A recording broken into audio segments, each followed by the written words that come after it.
Iniciando aqui o embarque, cidade do Panamá, para a 11ª etapa Nascentes da Crise.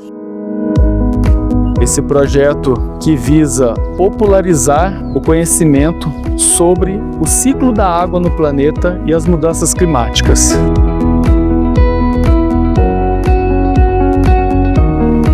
Em sua 11ª etapa pela Colômbia e Venezuela, trazendo reflexões sobre o ponto de vista de dois líquidos, a água e o petróleo. Cheguei a Medellín, a 2ª cidade mais populosa da Colômbia, e um exemplo de inovação em vários campos. A cidade une o urbanismo à participação cidadã e promove dessa forma um processo de requalificação dos espaços públicos, desde as escadas rolantes em favelas, como na Comuna 13, os teleféricos conectados à rede de metrô, a priorização pelo transporte público. Enfim, é um caso a ser estudado e inspirado, porque a cidade carrega uma série de inovações.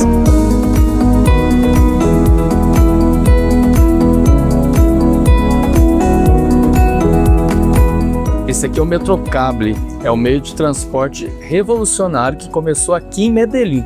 Foi inaugurada no ano de 2008 e essa iniciativa hoje em dia replicou por todo o planeta. Você vem de metrô normal, convencional, e aqui uma integração que começa a subir nessa comunidade na parte alta da Cordilheira dos Andes.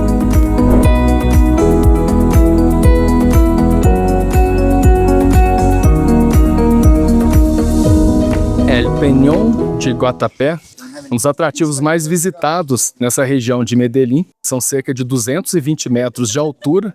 Ele foi concebido, essa área, com mirador, com visão, na década de 50 e no entorno dela, na década de 70, devido a uma crise energética no país, foi construída uma hidrelétrica que gerou toda essa represa na região, fazendo a integração entre o turismo e também uma necessidade energética da Colômbia.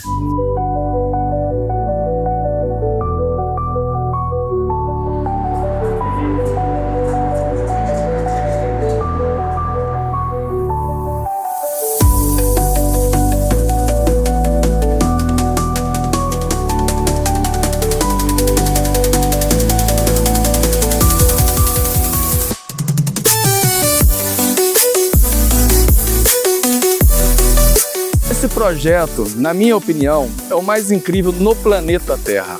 São cerca de 8 milhões de luzes, 25 mil figuras que vão de 1 metro a 25 metros de altura, 1,5 km ao longo do rio Medellín com essa iluminação. Outros 60 lugares na cidade recebem essa decoração. Esse projeto, promovido pela empresa pública de Medellín EPM, trabalha com uma energia hidrelétrica, uma energia mais limpa. E dessa forma, a busca pela sustentabilidade faz parte do projeto na cidade da eterna primavera.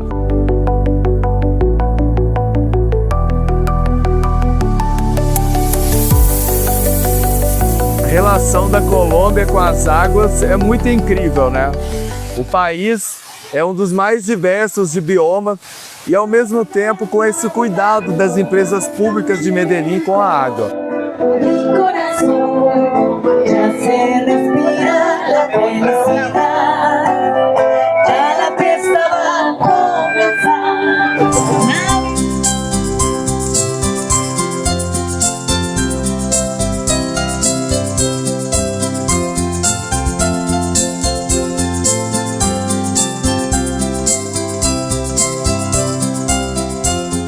Este é o Rio Madalena, o principal rio colombiano que tem cerca de 1.500 quilômetros. À esquerda, a cidade de La Dorada, que pertence ao departamento de Caldas.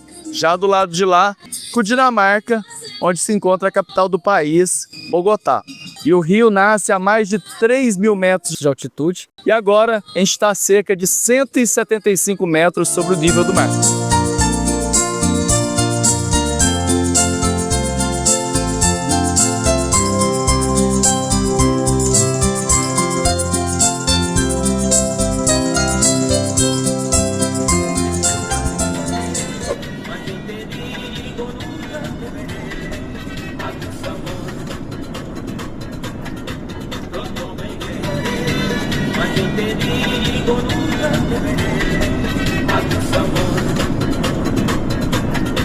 Subindo desde La Dorada para Bogotá, e olha que espetáculo aqui ao fundo, né?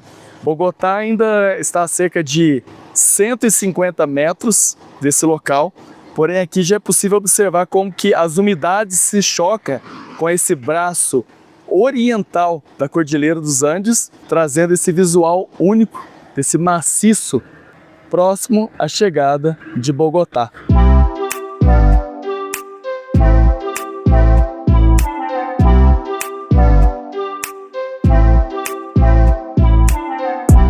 Chegada a Bogotá, que marca o início da cidade, é a ponte sobre o rio Bogotá. Essas águas que estão seguindo no sentido do rio Madalena. Bem-vindo a Bogotá! Chegando pela KI-26, ela conecta o aeroporto à região central. Ao fundo, um dos braços da Cordilheira dos Andes, e onde fica Guadalupe e também Monte Serra.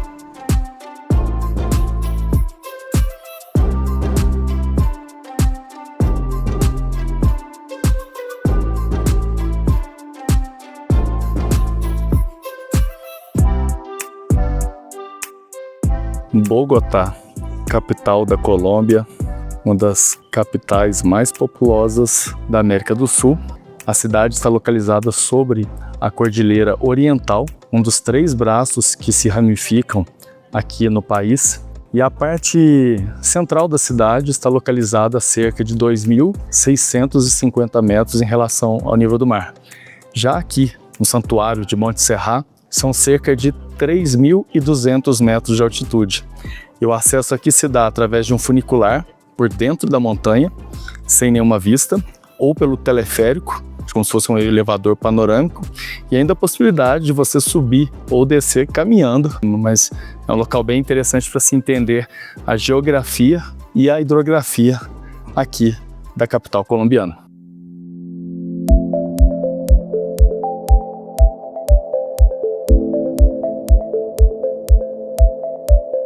As águas da cidade de Bogotá correm para o rio Bogotá, que depois deságua no rio Madalena. E dessa forma, essa metrópole de mais de 8 milhões de habitantes é um dos exemplos de urbanismo e também de desenvolvimento em harmonia com as águas. Girardot, onde acontece o encontro das águas do rio que dá nome à capital, rio Bogotá, na confluência com o principal rio que cruza a Colômbia de sul a norte, Rio Madalena. Essa região eles denominam como Isla del Sol, e é o último balneário, por isso até as pessoas estão se banhando aqui, antes do encontro das águas.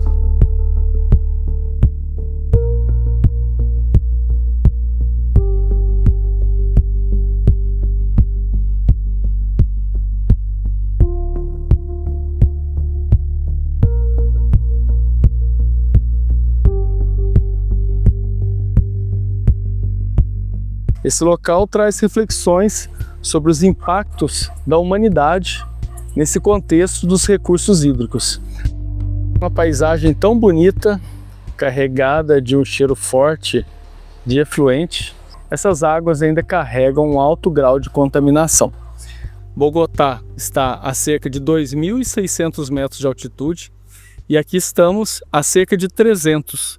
Então esse desnível contribui para que essa água, com todos os efluentes que está trazendo desde Bogotá, tenha uma redução na sua carga tóxica, mas mesmo assim é possível notar pelo cheiro que a gente está diante de um rio contaminado. Hoy estamos aquí en el Mirador del Alto, donde apreciamos al fondo el río Magdalena. Es un río muy importante para Colombia, pero hay algo que lo mancha, y es cuando el río Bogotá, que está muy contaminado, llega y desemboca en las aguas de nuestro Magdalena. Las personas debemos tomar conciencia tanto de la parte de Bogotá, Cundinamarca, todos sus alrededores por donde cruza el río Bogotá, porque la contaminación es exagerada. Lo que estamos observando en este momento con Diego y nos hizo caer en cuenta que toda Bogotá se ve reflejada aquí en la desembocadura y realmente debemos tomar conciencia que el río Bogotá sea lo que es desde un inicio, puro, limpio. El aeropuerto internacional El Dorado de Bogotá, con el mayor volumen de pasajeros anualmente de toda América Latina, sobrepasando aeropuertos como el de Panamá y el de Ciudad de México. Sétima Avenida. Essa é a rua talvez a mais famosa da história de Bogotá. Ela tem cerca de 23 quilômetros de extensão, que ela é uma referência em todo o planeta da transformação urbanística. Durante muito tempo, essa foi uma avenida muito movimentada com veículos na cidade. E aí, aos poucos, ela foi sendo ocupada pelas pessoas, movimentos sociais, políticos, artísticos. E hoje, uma parte razoável dela, principalmente na região central, é sem acesso para os veículos, inclusive contando com ciclovia. O espaço conta com policiamento, lojas de vários perfis, o que permite com que as pessoas usufruam desse espaço de uma maneira muito ampla, dentro de um conceito de cidades de 15 minutos. Cidades acolhedoras em que as pessoas consigam resolver tudo da vida dela com poucos minutos de distância.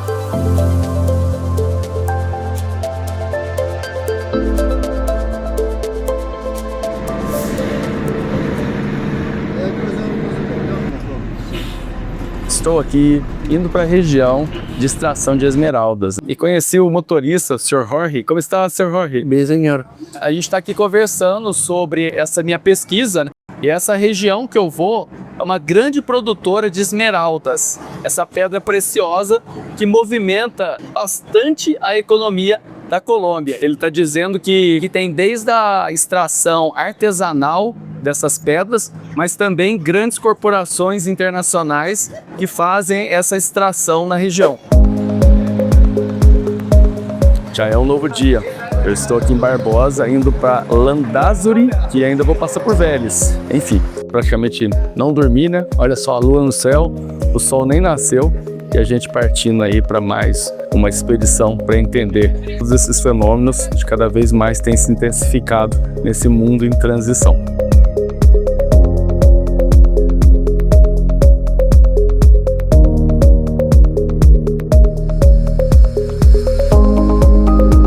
Buenos días, mi nombre es Carlos Chavarro. Hace 5 años estoy trabajando acá transportando pasajeros. En este momento venimos de Barbosa, pasando por Vélez y vamos a llegar al derrumbe que sucedió hace más o menos un mes. Toda esa vegetación que se ve caída fue lo que cayó del derrumbe. Ahorita ya vamos llegando acá al sitio donde ya empieza el hundimiento de la vía.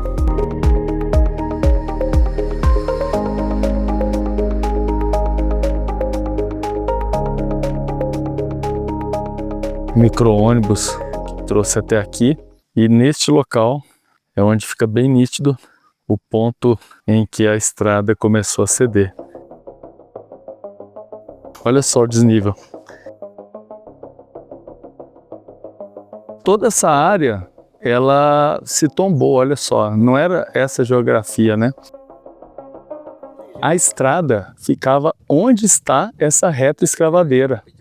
Todo esse cenário aqui, todo esse rochedo veio abaixo, foi movido cerca de 50 metros para o lado e a estrada veio parar aqui. Observe o tanto que o asfalto cedeu aqui. Mais de 12 metros de desnível da estrada. Anteriormente esta carretera comunicaba aquí a este nivel, pero el desprendimiento en masa se llevó toda la parte de abajo, quedando la calzada allá, parte de allá, porque estoy en movimiento de unas 500 hectáreas hacia el fondo. Aqui fica a prova de que essa estrada não existia aqui. Vejam como que chega um ponto, já não tem mais caminho e nem asfalto.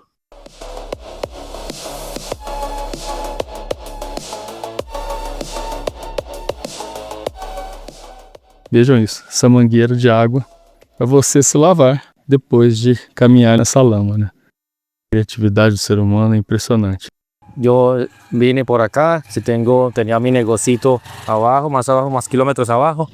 Me tocó cerrar, me traje mi negocito para acá para ayudarme a mí y así también ayudar a las otras personas que vienen transitando, que llegan con sed, vendo mi gaseosita, empanadas.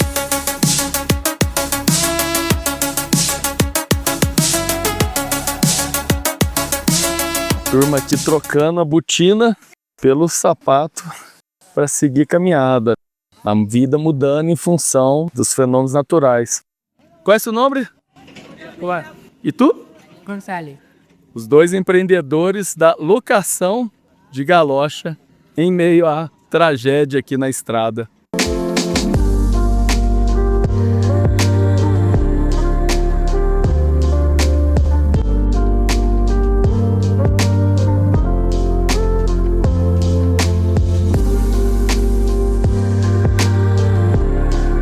Estou indo agora de Chinchiquirá para Quipama. É uma das cidades de extração de esmeraldas. Eu estou aqui com dois companheiros, Harley, hello, e o Edwin. E eles vão me levar em uma produção aqui de mina para a gente conhecer as formas de extração e o que é esse recurso tão precioso na economia mundial. Lo que vemos acá es el Pozo de la Española. Es un pozo creado por los españoles, anteriormente era de los indígenas, pero fue mejorado por los españoles. Y la idea era que esta acequia que vemos acá en Roca traía el agua de todo el municipio, de todas las veredas, las traía a esta gran piscina, pues para barrer la tierra minera, y al hacer el barrido, pues se veían las esmeraldas. Como é possível observar, a floresta bastante densa e aqui abaixo, no passado que fazia aquela lavagem através das lagoas, hoje em dia eles fazem através do sistema de jateamento, né? Como é o trabalho em busca de esmeraldas por El aqui? trabajo es con un costal lavando tierra, se zarandeando, Tu trabalho é manual. manual, artesanal. Esto se llama chispero y este se llama canutillo. Esta llevo todo el año ahorrándolas, de una en una, de dos en dos, porque este es muy escasa, este material es muy escaso. Há quantos anos você se dedica? 52. 52 anos. Então, preparando aqui, a gente vai entrar num túnel para fazer essa visita e conhecer qual que é o modo, né, de extração. É um caminho bem difícil, vai valer a pena. Vamos lá.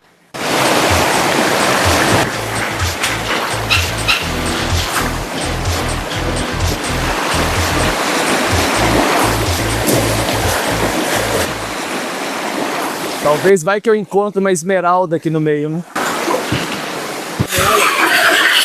Essa aqui é a forma manual de catação das pepitas de esmeralda. Eles fazem essa lavagem das pedras e depois buscam manualmente e assim eles vão tirando partes aqui das rochas. Depois encaminha esse rejeito, essas pedras que não foram encontradas no leito do río. Estas son bonitas porque ya no se oxidan. No Si hay oxidan. una crema de dientes, usted le hace así, eso quedan brillantes. Porque hay unas se oxidan, pero esas no son más bonitas. Ajá. Ela está me presenteando aqui com esse mineral que vem junto com as esmeraldas, não é? E aqui também Lo igual. encontram juntos.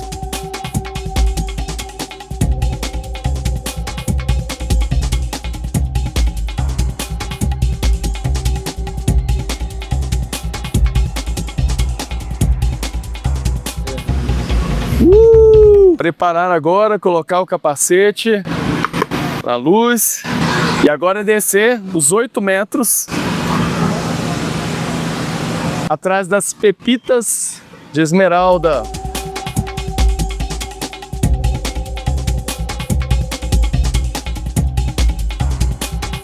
E já a 8 metros de profundidade, a gente poderia descer aqui a 12, mas a gente vai fazer a exploração através da picareta.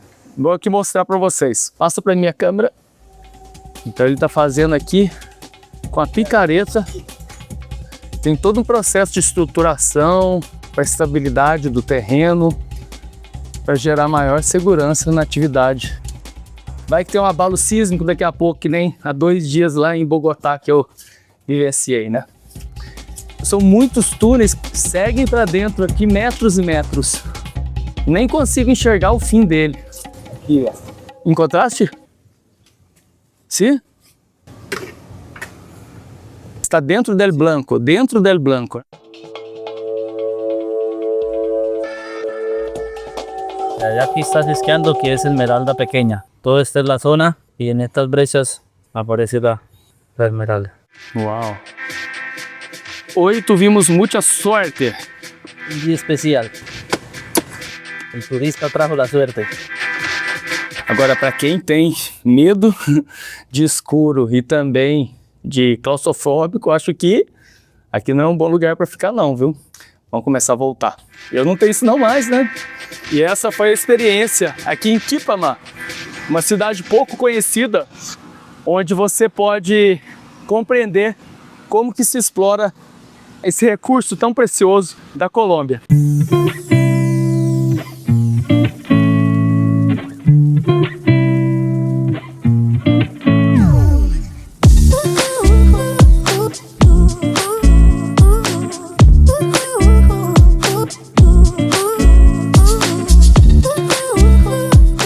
Cheguei a Santa Marta, a cidade mais antiga da Colômbia. Essa cidade foi fundada há 500 anos e por aqui muitas histórias se passaram. Mar do Caribe, no fundo, e a poucas dezenas de quilômetros aqui mais adiante, a montanha mais alta do mundo, próxima ao mar. Outra curiosidade sobre Santa Marta, nesta cidade faleceu Simão Bolívar, o grande influenciador da libertação de territórios na América do Sul. Bolívia, o Peru, Equador e Nova Granada, que até então era Venezuela, Colômbia e Panamá. Aqui na cidade de Santa Marta, em abril de 2026, vai acontecer a primeira conferência para uma agenda pelo fim dos combustíveis fósseis. Esse processo está sendo liderado também pela Holanda e vai buscar reunir lideranças de todo o planeta para o desenvolvimento dessa agenda tão complexa, lembrando que os combustíveis fósseis correspondem por cerca de 70% dos gases de efeito estufa. Tanto Santa Marta como la región del Cesar ha enfrentado los conflictos ambientales producidos por los impactos y problemas en los trabajadores. Esta primera conferencia internacional manda un gran mensaje de cómo Colombia está enfrentando esa salida del carbón. En estos momentos nos encontramos en la zona del lago de la Universidad del Magdalena, observando el aula para la física. Esta es un aula en donde se enseña a los distintos programas de la Universidad del Magdalena relacionados con el mar y el agua y cómo viven estas comunidades dentro de este entorno. En estos momentos les muestro nuestra zona del lago, que es una réplica exacta de estas viviendas palafíticas de la Ciénaga Grande de Santa Marta. Buenos días, estamos aquí en la Universidad del Magdalena. Esta es una torre hidropónica solar. Tiene todo el sistema también controlado de recirculación del agua a través del panel. Aquí estas canastillas, nosotros las vamos haciendo el experimento para cultivar, entonces del germinador, la agricultura de precisión que queremos desarrollar dentro de la Universidad del Magdalena como parte de esa necesidad de seguridad alimentaria que tanto necesita el país. Poder nosotros discutir en esta agenda es fundamental para la Universidad del Magdalena, es importantísimo enseñarle a nuestros jóvenes a hacerlo a través de los semilleros, a través de los grupos de investigación, porque el Caribe tiene un potencial energético altísimo. Tenemos la posibilidad de generar energía solar, energía a través del mar, energía maremotriz, undimotriz. Entonces el potencial del Caribe, digamos que nos da a nosotros un escenario también de poder discutir cómo nos volvemos referentes, no solamente para la región, sino también para el mundo, en esa transición que es tan necesaria a nivel global. Dentro del contexto ambiental que tenemos hoy en día, Santa Marta juega un papel muy importante. Está ubicado donde se incide prácticamente la parte tropical del Pacífico y del Caribe, y por ello su participación dentro de esta cumbre juega un papel muy importante. Esperamos que los países que integren esta cumbre también aporten de forma significativa para estas soluciones y esta ruta ambiental con el mundo en general. Considero que es fantástico que los líderes del mundo se reúnan y se congregan para atender a ese muy importante tema.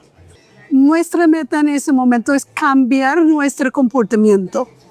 Eso no va a estar fácil, y hasta que empezamos con esa conversación, el resto que estamos haciendo es teatro.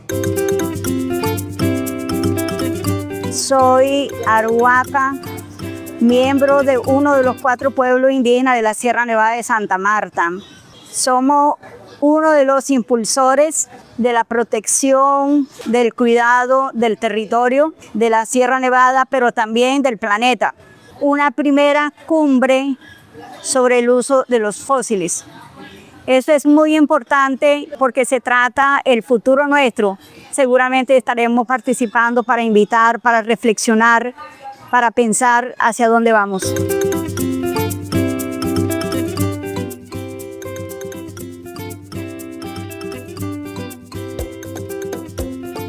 Nos encontramos en este momento en Minca, un corregimiento de la Sierra Nevada de Santa Marta.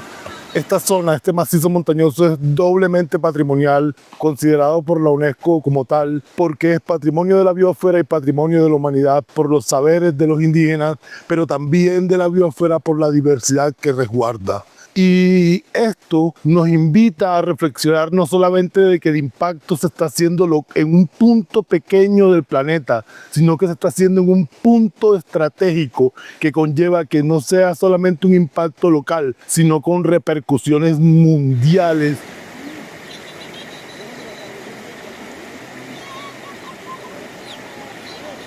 Nosotros, los indígenas de los 4 pueblos, nosotros somos los que estamos manteniendo nuestras comunidades, nuestra gente, la familia, nuestras comunidades, todo eso. Ya que estudiamos, entonces ahora nos defendemos. Nuestra parte, nuestra vivienda, nuestra sostenibilidad de todo, o sea, de la armonización, de la equilibridad, del equilibrio, de todo, es lo que defendemos. Y aquí estamos es para como apoyar. La historia llega, desde el principio somos de una sola madre. Entonces, la gente, los indígenas, siempre hacemos eso, trabajo espiritualmente.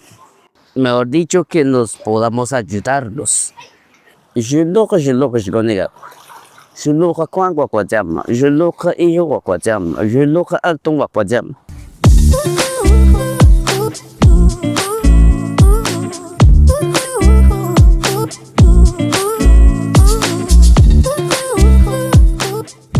Estou em Palomino. Vou começar uma experiência bem bacana que muitas pessoas fazem aqui, que é a descida em boia pelo rio. São cerca de 1 hora de descida e é uma experiência muito especial, porque enquanto você desce na boia, você vai simplesmente contemplando a montanha mais alta do mundo ao nível do mar. No balançar do rio, essa contemplação única no mundo, né? A montanha mais alta próxima ao mar, 5.750 metros, a Sierra Nevada de Santa Marta, e o seu cume, o Pico Colombo, Pico Colom.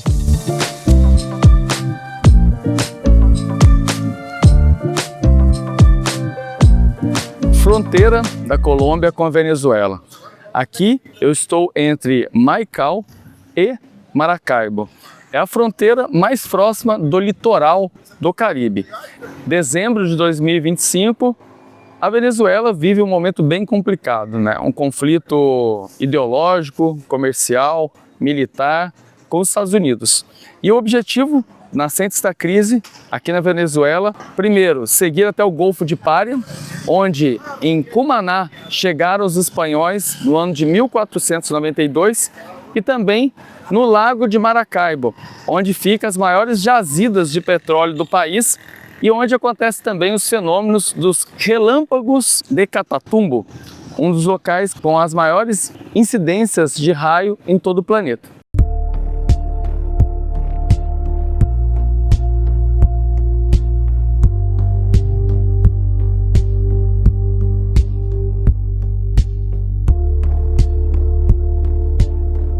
Mina Cerrejón, a maior mina de carvão mineral de toda a América do Sul, responsável por cerca de 40% da exportação pela Colômbia. Ocupa uma área de cerca de 64 km² e daqui é exportado anualmente mais de 32 milhões de toneladas. O processo de transporte aqui da mina é de certa forma bastante eficiente. É feito através de uma linha férrea e saindo por um porto específico que chama Puerto Bolívar. Agora, o que é preciso ter uma reflexão nessa busca pelo mapa do caminho da transição energética, o fato de que o maior impacto desse carvão não é na extração, e sim no consumo ao redor do mundo. A fronteira da Venezuela, aliás, ou melhor, da Colômbia para a Venezuela, está lotado, que é quem está para chegar até Maracaibo, que é uma das cidades mais importantes e populosas aqui da Venezuela, e também o meu primeiro destino.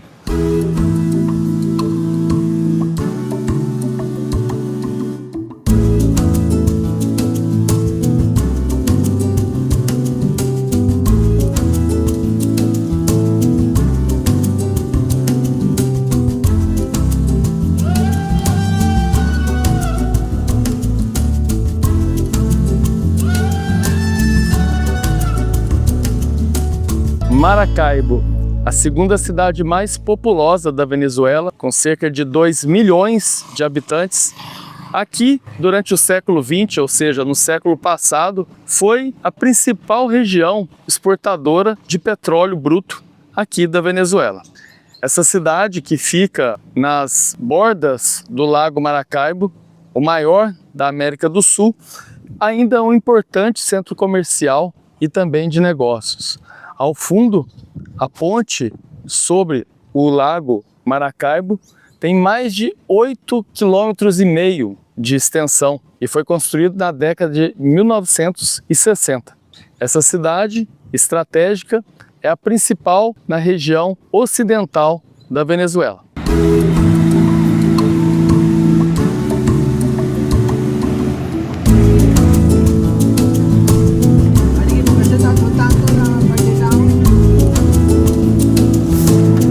Cheguei à primeira cidade em pé das Américas, Cumaná. Nossa, que viagenzinha longa, viu? O ônibus ia sair, estragou, a gente trocou, aí entrou água nesse ônibus durante a chuva.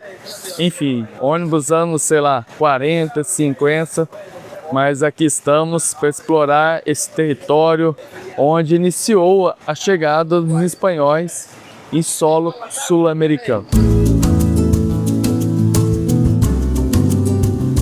Essa cidade de Cumaná é uma cidade bem dinâmica, com cerca de 400 mil habitantes, que fica às margens do Mar do Caribe, por onde eles chegaram aqui no ano de 1515, e sendo a primeira ocupação espanhola na América do Sul. Castelo imponente, às margens do rio Manizales, Castelo de San Antonio de la Eminencia. Começou a ser construído por volta de 1660 e sobreviveu a vários terremotos que assolaram essa região.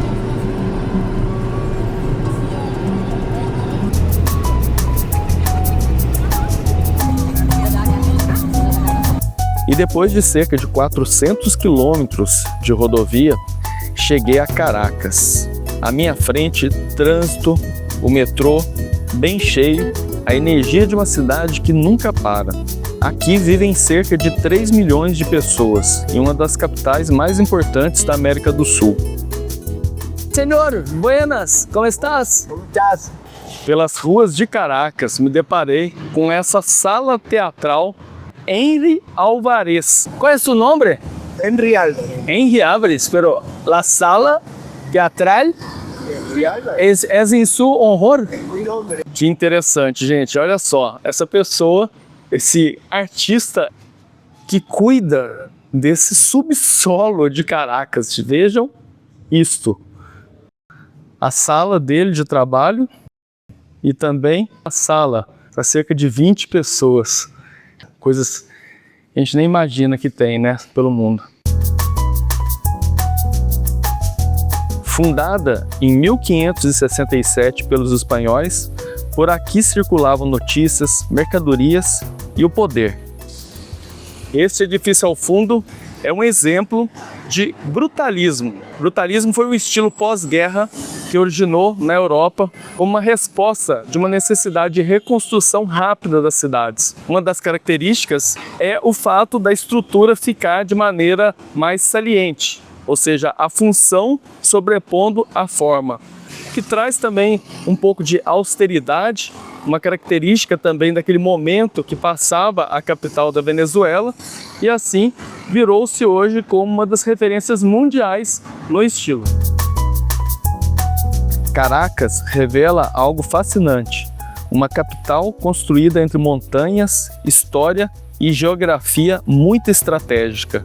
E é exatamente isto que eu vim descobrir por aqui. O que mais chama atenção é a muralha natural que protege a cidade. O Parque Nacional El Ávila, que faz toda a fronteira norte de Caracas, que chega a 2.700 metros de altitude em relação ao nível do mar. A montanha teve um papel crucial na cidade, tanto de proteção quanto de conexão com outras partes do mundo. Era um ponto de trânsito muito grande desde a colônia até a Espanha. O que no passado, séculos atrás, caracterizava uma proteção, uma vez que ela não estava localizada às margens do oceano, e ao mesmo tempo, devido à proximidade do mar, como uma cadeia de comunicação com as outras partes da colônia espanhola.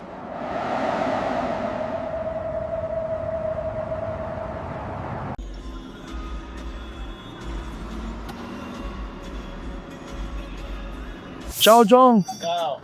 Graças.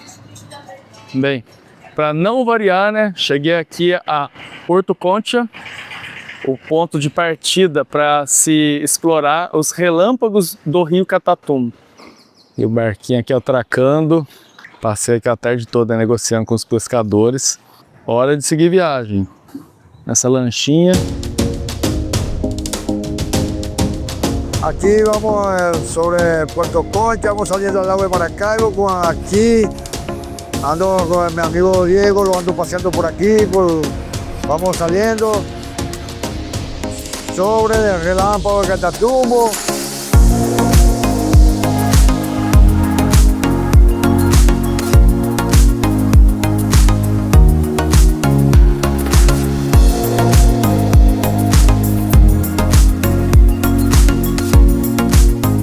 E chegamos ao nosso palafita, onde a gente vai passar a noite.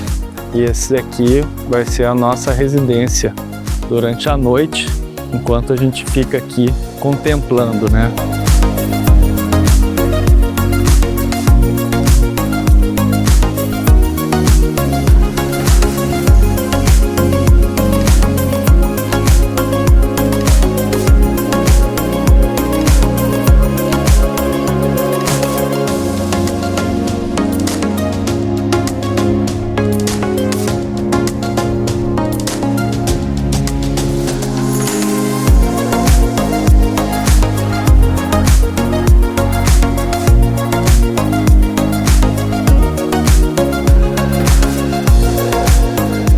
Relâmpagos de Catatumbo.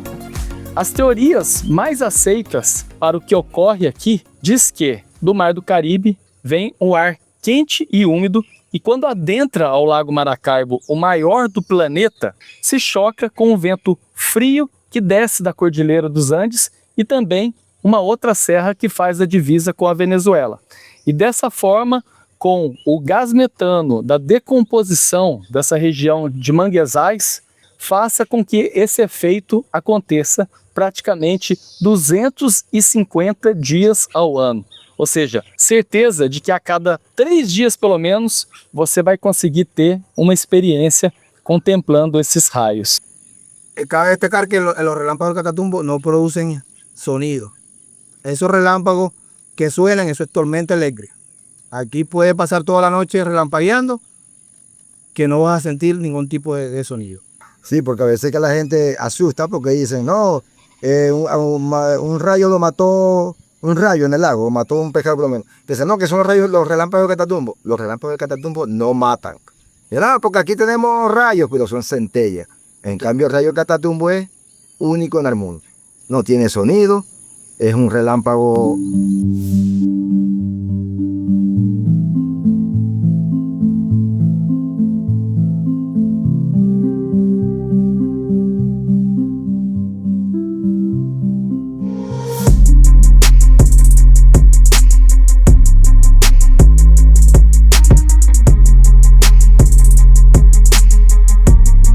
Mucumbari, teleférico mais alto do planeta Terra. E esse teleférico se estende por 5 estações.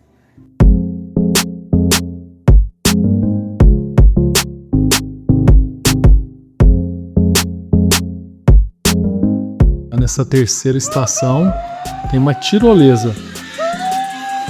Então, a cada estação eles oferecem diferentes experiências complementares ao teleférico.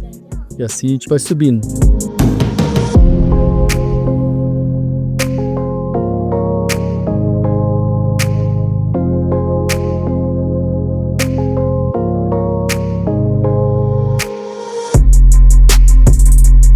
E aqui estou no teleférico mais alto do planeta para fazer agora uma trilha pelo Mirante del Espejo. Ese mineral lo pueden ver en un 99% de toda la geografía acá de lo que es Pico Espejo. La mayoría de las piedritas brilla, la arena brilla. Bueno, ese mineral, los antiguos montañistas bautizaron acá estos Pico Espejo, ya que él refleja tanto los rayos solares como cuando le pasamos por encima de nuestras sombras. Acá tenemos de las piedras más fuertes del mundo, ya que tienen cuarzo y hierro en grandes proporciones. Aquí podemos apreciar todos los canales que la erosión ha ido poco a poco a través de los años formando. ¿Qué significan todas esas piedritas que vemos apiladas a lo largo de acá de Pico Espejo? Esas piedritas significan para nosotros los montañistas cómo marcamos nuestra ruta. En caso de que nos extraviamos, podemos retomar la ruta identificando esa figurita. Ellas se llaman mojones. Literalmente los montañistas vamos dejando los mojones para marcar nuestra ruta, ¿ok? Además, en otras culturas significa también pedirle permiso a la montaña para estar en ella y que no te pase nada malo.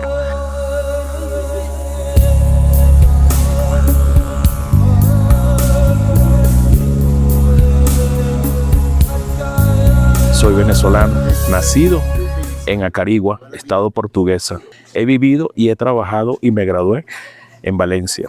Trabajé siderúrgica de aluminio, siderúrgica de acero, siderúrgica de materiales ferrosos, los mejores ferrosos de Latinoamérica. Y sobre todo, ahora en la actualidad, hablo en el 2025, Venezuela es un país muy fuerte, muy pujante.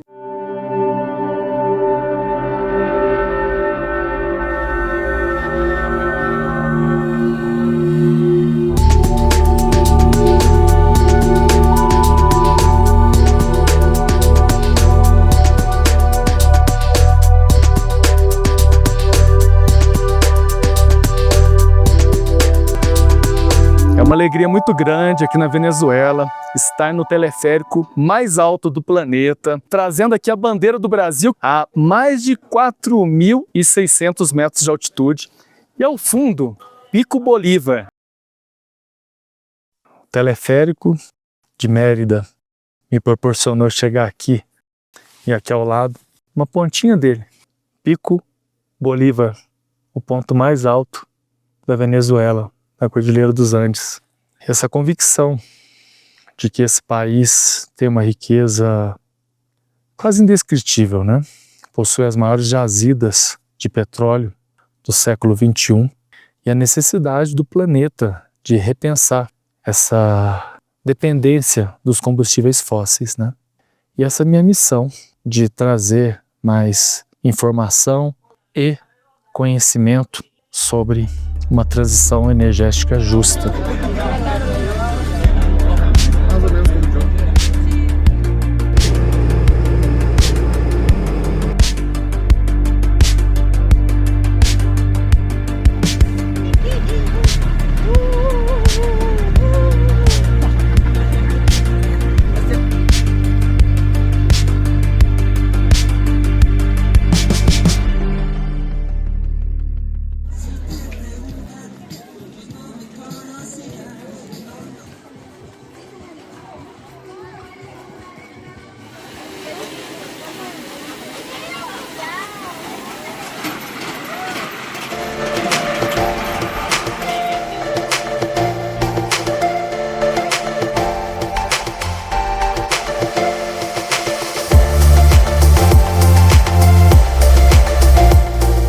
Parque Mano del Gigante. É um parque localizado na região cafeteira da Colômbia. Eles conseguem integrar atividades junto à natureza com esse mundo instagramável das redes sociais e também a consciência ecológica. Aqui tem desde um escorregador, o famoso escorregador arco-íris com mais de 200 metros, até balanços, mirantes que faz com que qualquer adulto se torne uma criança.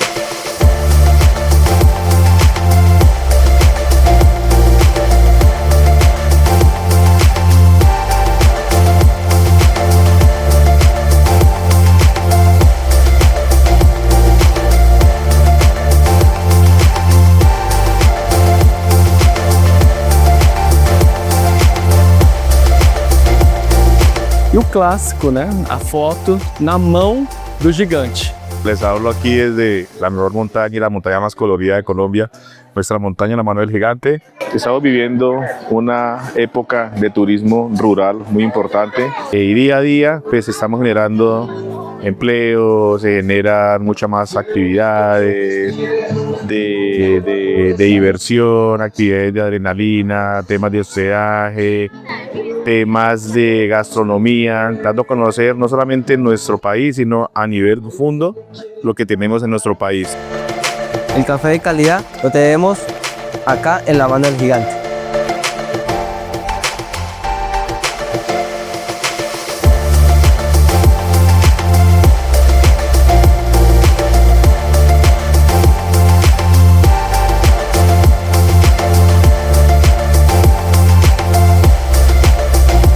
Município de San Agustín. Fica o Parque Arqueológico San Agustín.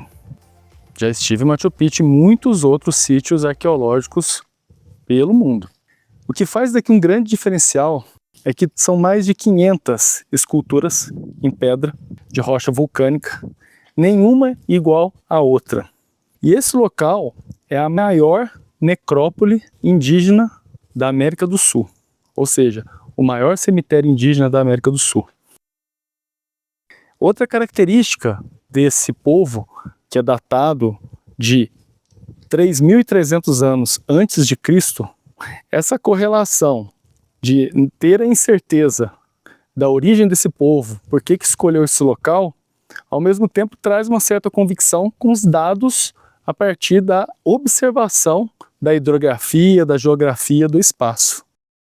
Em meio a essa paisagem andina do maciço colombiano, onde nascem 5 dos principais rios do país. Rio Magdalena. Este rio nasce na Cordilheira dos Andes e cruza praticamente toda a Colômbia, de sul a norte, desaguando no Mar do Caribe. E este local onde estou, o rio já desceu 2.000 metros desde sua nascente. E neste local é de extrema relevância. Todo o rio está concentrado em menos de 2 metros e com 25 metros de profundidade.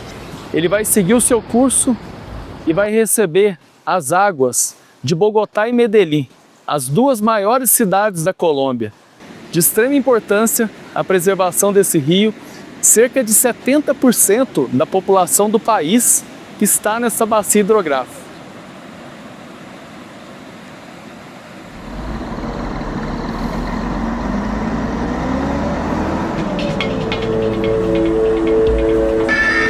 Nascentes da Crise buscou trazer uma reflexão sobre o prisma das mudanças climáticas.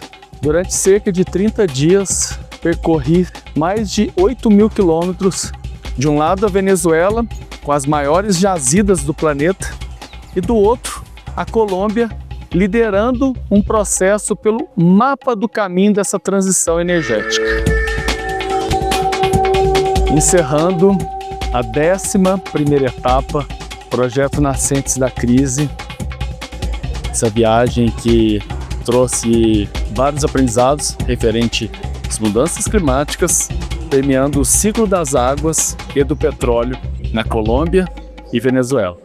Para mais informações, continue seguindo pela hashtag Nascentes da Crise.